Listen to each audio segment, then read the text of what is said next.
बड़ी खबर, लोकसभा स्पीकर ओम बिरला के खिलाफ अविश्वास प्रस्ताव दिया गया है।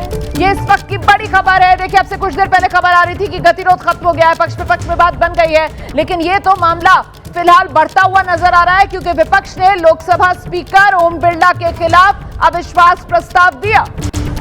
लोकसभा स्पीकर के खिलाफ अगर विपक्ष अविश्वास प्रस्ताव ला रहा है तो इसके मायने अपने आप में ये हो जाते हैं कि ये मामला और आगे बढ़ता हुआ नजर आ रहा है। सांसद गौरव गोगोई, सांसद के सुरेश, सांसद मोहम्मद जावेद ने ये प्रस्ताव दिया है। विपक्षी दलों के 114 सांसदों ने अविश्वास प्रस्ताव जो है उस पर हस्ताक्षर किए हैं। नियम 94C के तहत ये जो अविश्वास प्रस्ताव है वो लाया गया है। सीधे आपको लेकर चलेंगे, हमारे साथ हमारे सहयोगी मोहित इस वक्त मौजूद हैं और जरा मोहित से ही जानते हैं। मोहित, ये जो प्रस्ताव दिया गया है, इंडिया गठबंधन के सभी दलों ने एकजुट होकर लोकसभा अध्यक्ष के खिलाफ यह अविश्वास प्रस्ताव लाया है। जी बिल्कुल, देखिए सभी विपक्षी दलों ने अविश्वास प्रस्ताव पे जो है हस्ताक्षर किया, सिर्फ टीएमसी को छोड़कर, और 118 से ज्यादा सांसदों ने हस्ताक्षर किया है। ये विपक्षी दलों के नेताओं का कहना है। जयराम रमेश जो महासचिव है कांग्रेस पार्टी के, कम्युनिकेशन डिपार्टमेंट के चेयरमैन है, उनका कहना है अविश्वास प्रस्ताव जब सबमिट करने गए थे, जिसमें तमाम विपक्षी दलों के नेता मौजूद थे, इसमें के सुरेश, गौरव गोगोई मौजूद थे, और इन नेताओं ने विपक्षी दलों के नेताओं के साथ सेक्रेटरी जनरल को जो है जाके ये सबमिट किया है। तो 94C के नियम के तहत ये रिन्यूअल ऑफ स्पीकर का जो रेजुलेशन है वो सबमिट जाकर किया है। तो अब क्या ये लोकसभा सचिवालय जो है वो तय करता है कि ये जो अविश्वास प्रस्ताव लाया गया है स्पीकर के खिलाफ, इसको स्वीकार किया जाए या नहीं? ये फैसला अब लोकसभा सचिवालय को लेना होगा, प्रस्ताव को स्वीकार किया जाए या नहीं।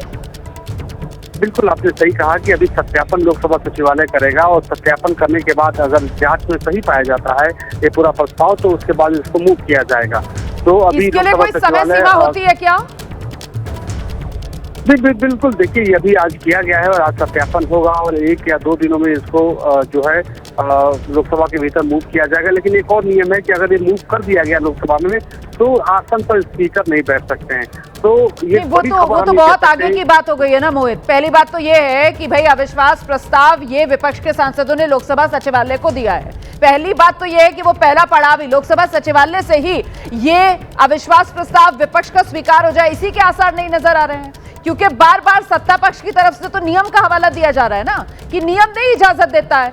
एक ऐसी किताब जो छपी नहीं है, आप उसका हवाला देने पर अगर अड़ गए हैं तो सत्ता पक्ष आपको क्यों इजाजत देगा? तो ऐसे में जो लोकसभा स्पीकर हैं वो तो नियम के हिसाब से ही सदन चला रहे हैं, तो फिर ये अविश्वास प्रस्ताव स्वीकार कर लिया जाएगा, इसके तो आसार बहुत कम है ना मोहित। देखिए रुमाना, एक किताब का सिर्फ मसला नहीं है, तमाम इश्यूज का जिक्र किया गया है। और देखिए आपने सही बात कही है कि जब भी कोई प्रस्ताव लाया जाता है तो बाकायदा उसमें रीजन दिया जाता है। तो कई रीजन उसमें दिए गए हैं कि नेता प्रतिपक्ष को बोलने से रोका गया है, नेता प्रतिपक्ष अपनी बात क्यों नहीं कह सकते हैं, और सरकार का अपना एक पक्ष है, दलील है कि सिर्फ बजट सत्र अगर चल रहा है, बजट की अगर चर्चा हो रही तो सिर्फ बजट से ही बात करनी है, तो ये जो है सरकार का पक्ष है। लेकिन दूसरी ओर अगर हम बात करें तो विश्वास प्रस्ताव लाने के तहत जो सत्यापन का काम है वो लोकसभा सचिवालय का काम है। वो लोकसभा सचिवालय तय करेगा कि जितने भी सांसद हैं, क्या वो सांसद हैं, क्या वो उन्होंने सही हस्ताक्षर किया है, जिन और बाकायदा सांसदों से पूछा भी जाएगा कि अगर आपने हस्ताक्षर किया है क्या आप ही के हस्ताक्षर हैं, तो बाकायदा सत्यापन के बाद, जांच के बाद आगे की जो है कार्रवाई है वो की जाएगी। तो लोकसभा सचिवालय जो है वो किस आधार पर कोई अगर अविश्वास प्रस्ताव लाता है स्पीकर के खिलाफ तो उसको स्वीकार करता है या अस्वीकार करता है? वो सिर्फ ये टेक्निकलिटीज देखता है या फिर कोई मेरिट के आधार पर भी उसको जज किया जाता है?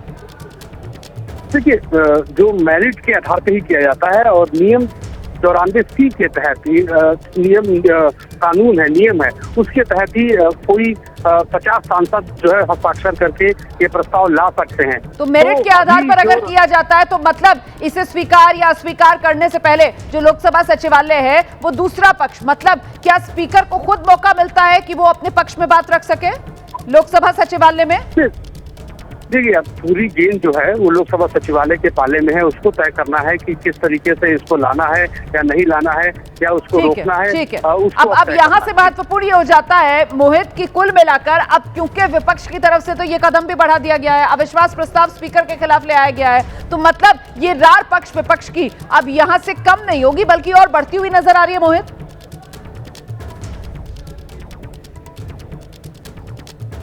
मोहित मेरी आवाज मिल रही है आपको?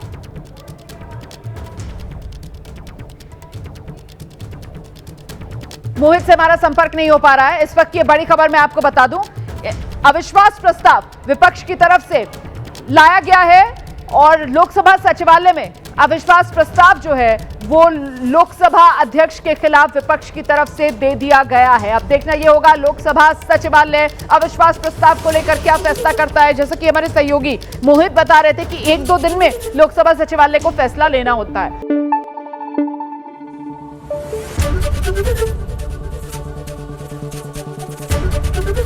एबीपी न्यूज आपको रखे आगे।